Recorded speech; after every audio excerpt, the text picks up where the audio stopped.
Alright, Tesla fam guys, let's get straight to it. Today I'm going to show you how to customize the display brightness in your Tesla for the perfect viewing experience, guys.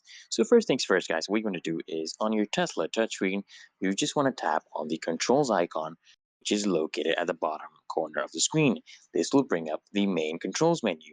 Next, you want to tap on display, and here you'll find various options to actually adjust your screen settings, including brightness, guys, okay? So you want to basically do this, okay? You want to look for the brightness slider, and you can basically just move it left to decrease brightness or right to increase it, okay? So just adjust it until you find the perfect level that's actually comfortable for your eyes.